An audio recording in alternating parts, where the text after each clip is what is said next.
the pomp and circumstance of what this kingdom and the king of Saudi Arabia has done in rolling out literally the red carpet for Donald Trump and showing the respect to the rest of the world that they have for the United States and this president, unlike what they had for our current or our past holder of the White House. This is a difference maker. This is a change in their policy and in their demeanor with the United States and with the world as it relates to our relationship. And I'm excited about it. David, here's an excerpt from the speech we're expected to hear in a short time. He said, this is what President Trump is expected to say. We are not here to lecture. We are not here to tell other people how to live, what to do, who to be, or how to worship. How important is that phrase? It's an amazing thing when you live through the campaign and you watched what he said. He said those types of words during the campaign, but now as president of the United States, delivering that message in Riyadh, Saudi Arabia, as the leader of the free world, telling everyone across the world, be who you are, but allow others to be who they are as well. It is so important for this president, and I'm so proud that he is taking a very strong message to the world through his trip, not only to Saudi Arabia, but on to Italy and then on to the G7 and to the NATO conference as well. I mean, this is a momentous occasion and a big trip for President Trump. David, we're going to continue to get your commentary, but first we need to go to new video we just got in here at Fox News Channel from just moments ago with the President of the United States in a bilateral meeting with the Emir of Kuwait. Let's listen to what he had to say.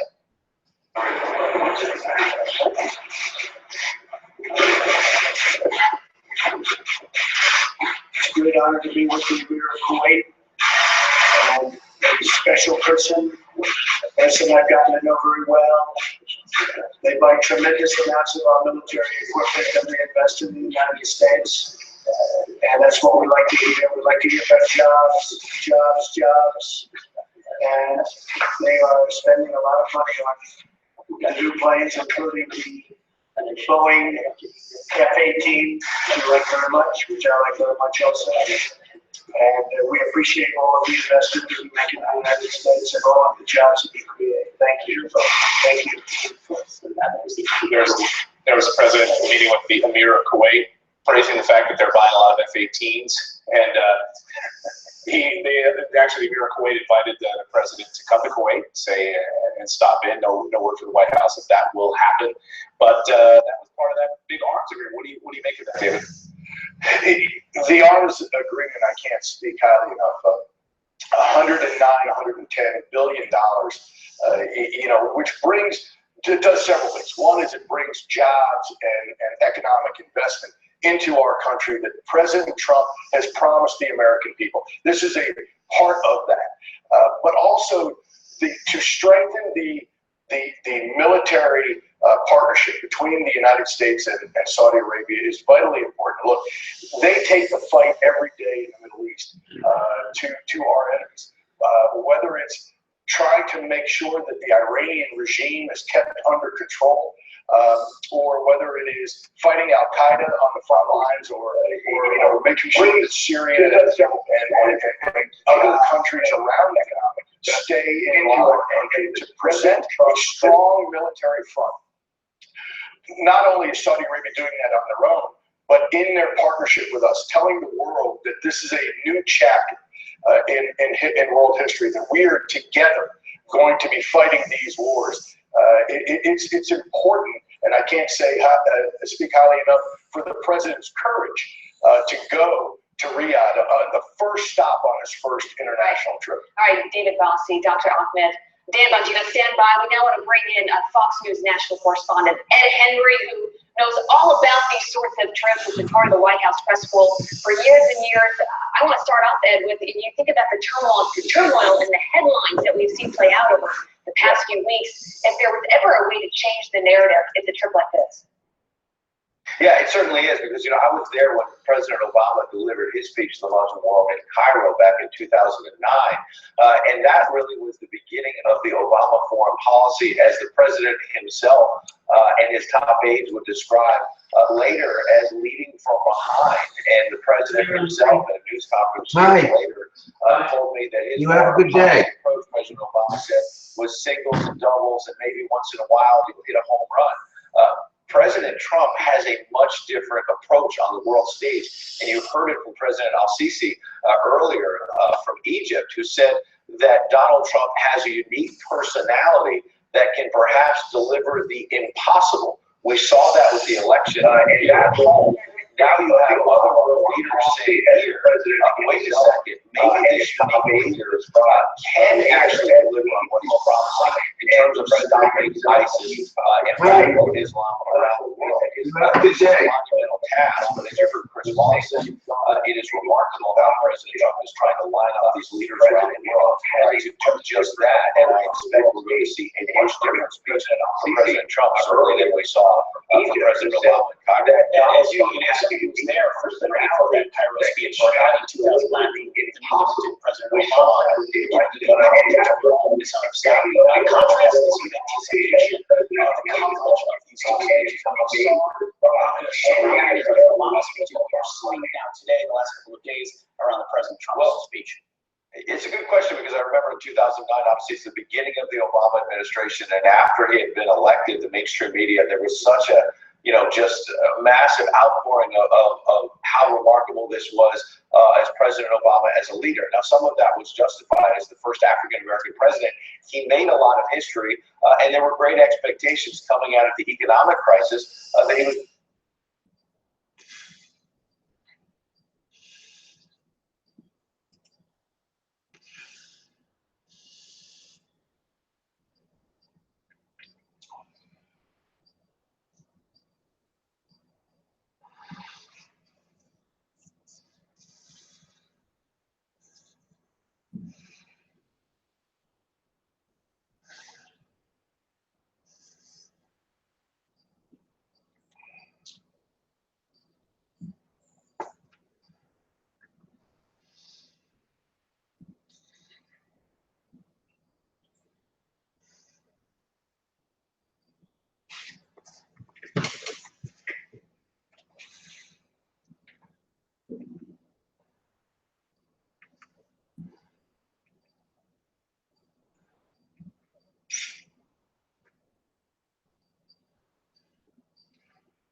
And what we've seen in the last 24 hours is a president who's rising to the occasion. Yeah, absolutely. And I want to get your take on what's going on back home, because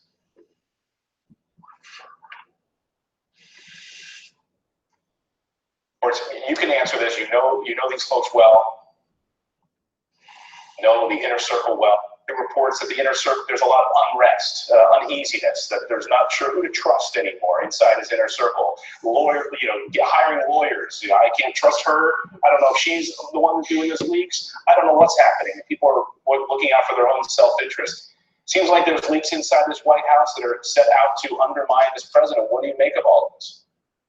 Yeah, well, you have to separate it out in some ways. There have been leaks that are from career people, whether it's at the FBI, other agencies, the State Department, clearly, that are just leaking things out, like this transcript a couple of days ago of what allegedly happened in the Oval Office between the president and these top Russian diplomats. This is the kind of information that is a close hold within the government.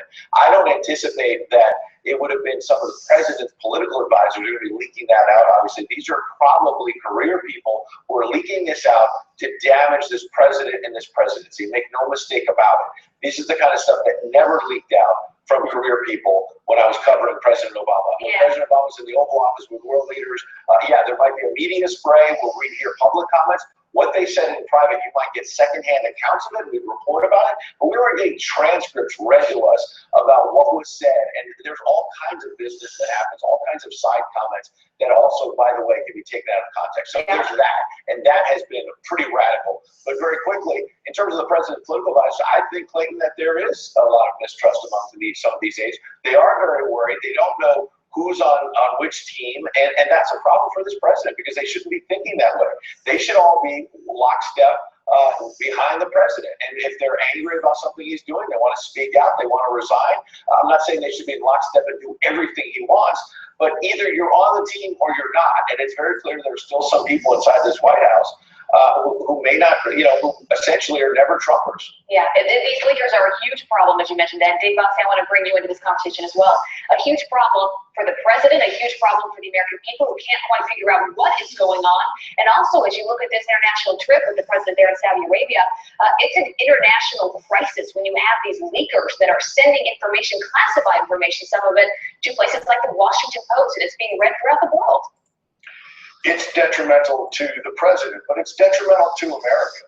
What these leakers are doing, and they must clearly be put into the camp of those never Trumpers who want to nullify the results of the election of November. There's nothing more or less about this that needs to be said than these people are acting un-American manner and must be rooted out. And quite honestly, don't get too drunk today. You got your doctor appointment. Charged and convicted with the crimes that they People in there smell like It is Jack. important that this president is able to have conversations. Look, it's bad enough that the Democrats are using this ridiculous story here. about Russia and the intrigue over the campaign.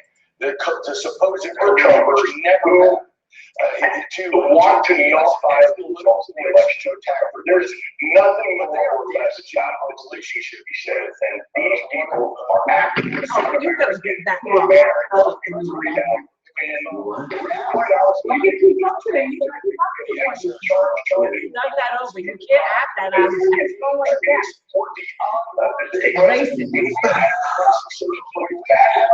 The Democrats are here. Let's see. And then It's happening here. Intrigue over the campaign.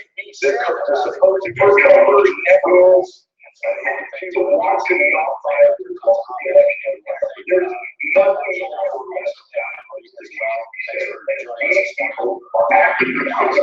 Live pictures out of Saudi Arabia. The president is expected to speak shortly, and he will address the heads of the Arab state, the Arab leaders, and we will be carrying it live for you. We'll take a quick break. We're going to stay on this coverage. We're going to take a very quick break, but this speech is coming closer. It's coming up next, and we'll be covering all angles of it. You do not want to miss it.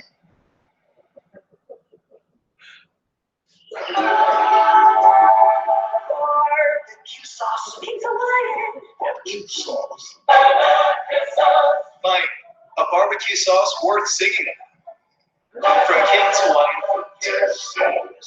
Oh no! Your shower drain is clogged, your bathroom pipe is plugged, and the odor coming from the sink is embarrassing. Stop drain clogs and stinky sinks with Sanisticks, the concentrated drain cleaning and sanitation sticks that you drop in the drain once a month, where they just stop backup clogs and nasty odors. Drop in a Sanistick once a month in the kitchen sink, bathroom sinks, utility room sink, bathtub drains, mop sinks, and anywhere you want to keep water flowing without and embarrassing odors. Available at these fine retailers. Before we put the OxiClean name on a laundry detergent, we had to earn our stripes, whites, and colors. New OxiClean laundry detergent gets clothes whiter and brighter than original time for people who are serious about clean. Try OxiClean laundry detergent Today, special coverage of Trump's Saudi Arabia trip. We're live with the president's speech and Secretary Tillerson's remarks on the Fox News channel. This is Zero Rivera, and I'm substitute. Have the dog leg Zero. I can support every health with omega-3s, zinc, vitamins, and the digestive enzyme Now what? be missing from your dog. 859-28-1000. Dinovite.com. DINOVITE.com. Your number barely. Oh, what a document. We've been saving a lot of money ever since we switched to Progressive. This bar is legit. And now we're getting even bigger discount from Butler Home and Auto. I'm used to this. It might take a minute. Swing of it. Slam dunk.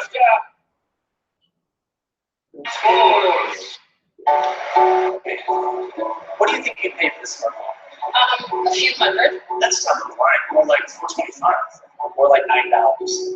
That's not possible. It is on DealDash.com. See, DealDash.com is the fair and honest bidding site. This top of the line laptop went for around $40. No, everyone's a feature, but it's true. DealDash.com gets people real savings every day, big savings. And if you're not satisfied, you get your money back. On DealDash.com, professional cameras sell for as low as $15. $50 gift cards go for $20. Laptops can be had for less than $10, and shipping is always free. It's perfect for gifts or just everyday necessities. Visit DealDash.com today and start bidding. Is this from Deal Dash? How much? DealDash.com. See how much you can save.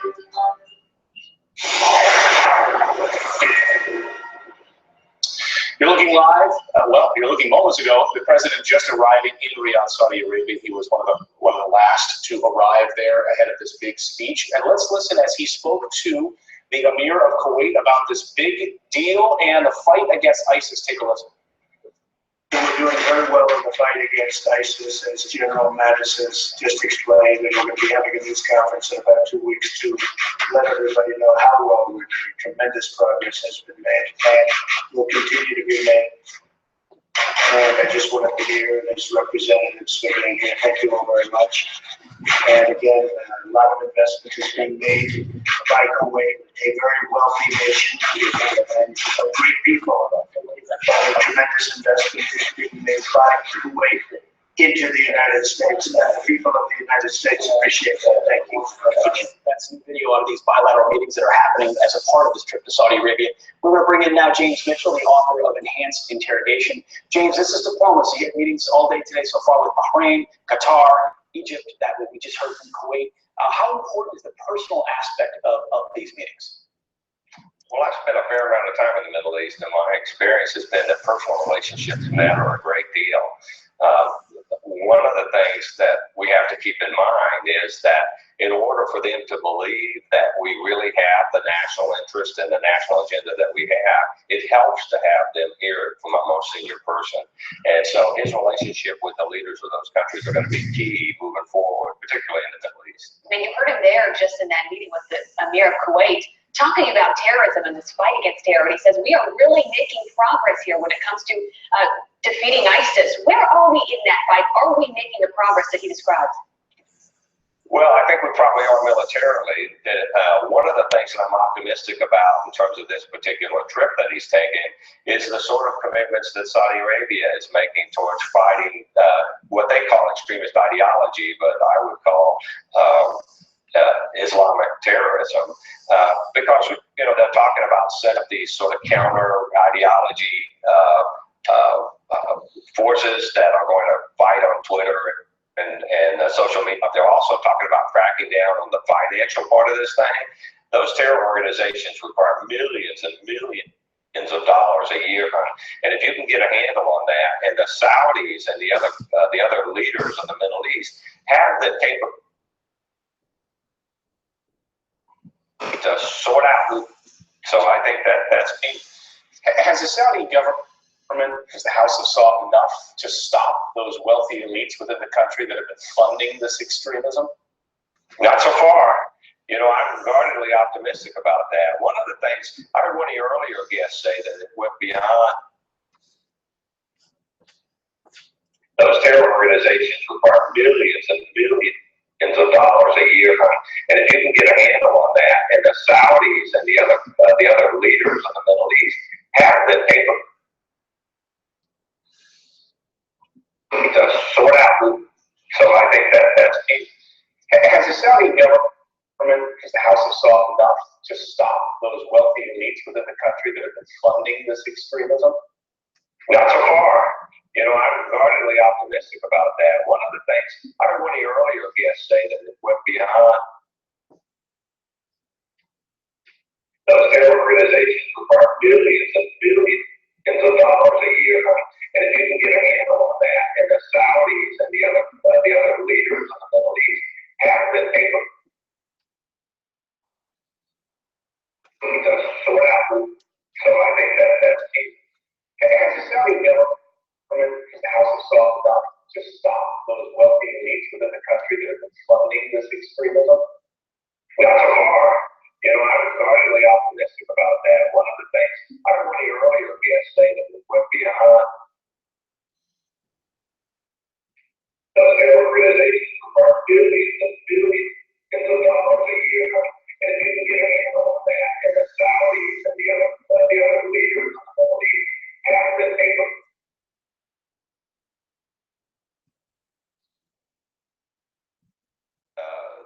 just a Saudi kingdom. Well, that's true, but the way that you get an organization like that, generations of young men, and we're not willing to do that. So what we have to do is we have to try to control or wipe out